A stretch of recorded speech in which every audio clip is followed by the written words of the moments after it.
Hello everyone, welcome back to our new blog. তোমরা কেমন আছো? আমি তো ভীষণ ভালো আছি। আমার নতুন একটি ভিডিওতে তোমাদের আরও একবার স্বাগত জানাচ্ছি। তো বাইরে হচ্ছে বৃষ্টি পড়ছে, তাই বাইরেটা দেখিয়ে নিলাম এবং নিজেকে একটু দেখিয়ে নিলাম। তো সকালবেলা ফ্রেশ এসে চলে এসেছি রান্নাঘরে রান্না করতে, আর রান্না করব আজকে শোল মাছ। তোমাদের এই প্রথম আমি দেখাচ্ছি শোল মাছ রান্না।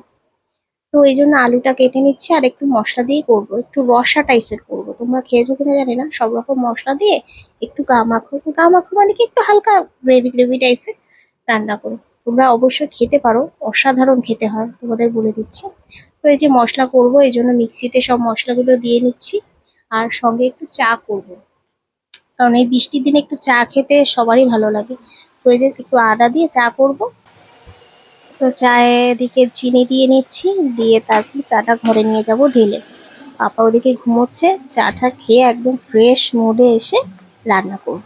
রান্নার এদিকে সমস্ত কিছু আমি জোগাড় করে নিয়েছি, মিক্সিতে মশলা সব কিছু, এমনকি মাছটাও ধুয়ে টুয়ে সব রেডি করা। তো এই যে মাছটা চলে এসেছি, আর এদিকে হচ্ছে পাপার একটা মাছ, মানে পাপার রুই মাছ একটা, ও তো এই মাছটা খাবে না, খাবে বলতে কি এক পিস দেবো আর। এই যে মাছটা ভাজতে শুরু করে দিলাম, আর এই যে আলু কেটে নিয়েছি একদম ডুমো ডুমো করে। আর ভয়েস ওভার দেওয়ার কারণ হচ্ছে বাইরে বৃষ্টি পড়ছে আর পাশের বাড়িতে গান বাজছিল তাই। তো এই যে মাছটাকে একটা একটা করে উল্টে পাল্টে নেব ভেজে। বন্ধুরা, আমার সারাদিনের প্রায় তোমার 20 ঘন্টায় চলে যায় আমার রান্নাঘরেই আমার বেশি সময়টা লাগে। তো যাই হোক, এই যে আমি ঝোল দিয়ে দিয়েছি, ঝোল দিতে দিতে তরকারিটাও হয়ে গেছে, কালারটা অবশ্যই জানিও কমেন্টে। আর এদিকে ঘরে এসেছি, পাপা ঘুমিয়েছিল, সব পর্দা দেওয়া ছিল, তারপরে সেগুলোকেই পরিষ্কার করে নেব। পরিষ্কার করে ঘরটারগুলো ঝাড় দেবো। আর দেখো বাইরেটা দেখিয়ে দিলাম কিরকম বৃষ্টি হচ্ছে। এই যে বারান্দাগুলো সব ঝাড় দিয়ে, সিঁড়িটাও ঝাড় দেবো নিচে, ঝাড় দিয়ে তারপরে ঘরে যাব। ঘরে গিয়ে পাপাকে খাওয়াবো, এমনকি মাছ ভাজতে হবে। তো ওই যে বাইরের সিঁড়িগুলোকে পটপট করে ঝাড় দিয়ে দিচ্ছি।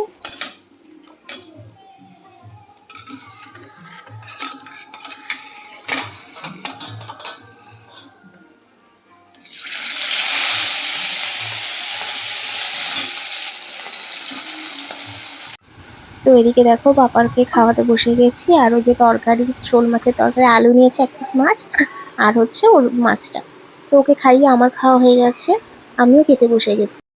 তো বন্ধুরা, স্নান করে চলে এসেছি, প্রায় 20 মিনিট হয়েছে এখন। মানে মৌমিশকে খাইয়ে তারপরে উঠলাম, আর ও গেল ওর ঠাম্মির ঘরে। এখন একটু চুলটা শুকাচ্ছে, চুলটা যেহেতু ভেজা রয়েছে, আর বর্ষা বর্ষা মানে বৃষ্টি হচ্ছে বাইরে, ওই জন্য ওই জানলায় বসে বসে চুলটা শুকাচ্ছি, ওকে ঘুম পাড়াবো। আর এখন টাইম হচ্ছে পুরো 2টো বাজে। তো ওর পাপা চলে আসবে 2:30 নাগাদ, ওকে ঘুম পাড়িয়ে দেবো এখনই। চল। তো বন্ধুরা, এইগুলো হচ্ছে আমাদের ভুট্টা, মানে আমাদের জমি, মানে আমার বাবার বাড়ির জমির ভুট্টা। আর এই যে মা এতগুলো লেবু পাঠিয়ে দিয়েছে জানো। আর সঙ্গে সঙ্গে দুটো পোড়ালাম, একটা আমার শ্বশুর মশার জন্য, একটা আমাদের জন্য, আমার আর তোমার দাদা ভাইয়ের জন্য।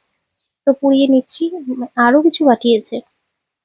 মা হচ্ছে এরকমই হয়, যে কোন জিনিসটা মেয়ের কাছে যাবে, মেয়ে কোনটা পছন্দ করে, তো এইগুলোই মা ছাড়া আর কেউ করতে পারবে না, সেখানে শাশুড়ির কোনো জায়গাই হয় না। তো বন্ধুরা, বলেছিলাম তো ভাই গেছিল বাড়িতে, তার সবে আসলো, আর গেছিল হচ্ছে বুধবার দিন দুপুরবেলা, আর আজকে শুক্রবার। তো মা পাঠিয়ে দিয়েছে লেবু, তোমাদের দেখালাম, ফ্রিজটা পুরো ভরে গেছে। আর আমাদের জমি আছে, সে জমিতে ভুট্টা লাগিয়েছে, ভাই সেরকম আনতে পারেনি, যেহেতু ও একা মানে ছেলে মানুষ, ঠিক করে আনতে পারেনি। তো যে কটা এনেছে সে কটা আর কি মধ্যে দুটো পোড়ানো হয়েছে, একটা শ্বশুরকে দিয়েছে, একটা আমরা খাচ্ছি, আমি আর তোমার দাদাভাই খাচ্ছি। তো খুব ভালো, আর মা পাঠিয়েছে। বন্ধুরা, এখন একটু বেরোবো, তাই আমি একদম রেডি হয়ে গেছি। একটা fish cutting, actually fish cutting একটা কুর্তি পরে নিয়েছি, অনেকদিন পর পরলাম বেশ। আর এই যে বিছানাটা ফ্রেশ করে নিয়েছে, আর ওর জামা প্যান্ট বের করছে, ব্যাগটা রেডি, ব্যাগ তো থাকেই কম্পালসারি। তো ও খাচ্ছে এখন ম্যাগি। চলো তাহলে রেডি হয়ে নিই, মানে ওকে রেডি করিয়ে দিই।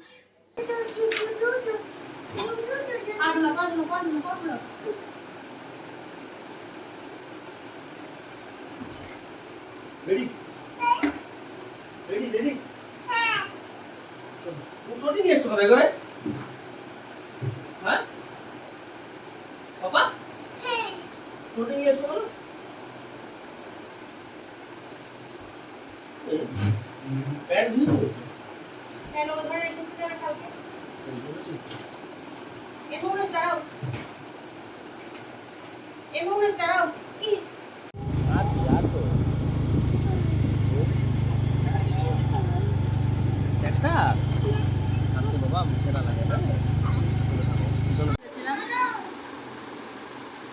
তাই জিলিপি নিয়ে এসেছি, খাচ্ছি। ওরা সব তাদের কাছে রয়েছে, আর বাইরে হচ্ছে ভীষণ পরিমাণ উপকার হয়েছে, সব জানলা মাল্লা দরজা মধ্যে সব আটকে দিয়েছে, আটকে বসে রয়েছে। এরপর যাবো রান্না করতে, এখন 7টা বাজে, ওই 8:30 7:30 পৌনে 1টা নাগাদ যাবো রান্না করতে। চলো তাহলে সিদ্ধভাতই করবো। চলে এসেছি রান্নাঘরে। এবার রান্না করবো হচ্ছে সিদ্ধ ভাত। এখানে বেগুন আলু সেদ্ধ দিয়েছে আর দুধ জাল হচ্ছে। দুটো দুধ আছে, এই পাশে একটা কালকে দুধ, এটা হচ্ছে আজকের দুধ, তো দুটোই রয়েছে। তারপর হচ্ছে পাপার হচ্ছে তরকারি রয়েছে, তারপর হচ্ছে পাপার রুটি ভিজিয়েছি, রুটিটাও মানে দুধ দিয়ে ভিজিয়ে রেখেছি, তাহলে একটু নরম হবে। তো ভাত রান্না টান্না করে তারপরে ঘরে যাব। আর আজকে যেহেতু আলু সিদ্ধ দিয়েছি, একটু পেঁয়াজ কাটছি, পেঁয়াজ দিয়ে আলু সিদ্ধটা মাখবো। বন্ধুরা এখন পুরো 10টা 4 বেজে গেছে, আর আমাদের খাওয়া দাওয়া হয়ে গেছে, মৌনেশও খেয়ে নিয়েছে রুটি। এখন আমরা শুয়ে পড়বো। যদি ভিডিওটা তোমাদের ভালো লাগে please like comment share and subscribe. দেখা হবে পরের একটি ভিডিওতে। ততক্ষণ তোমরা সুস্থ থেকো, ভালো থেকো, বাই।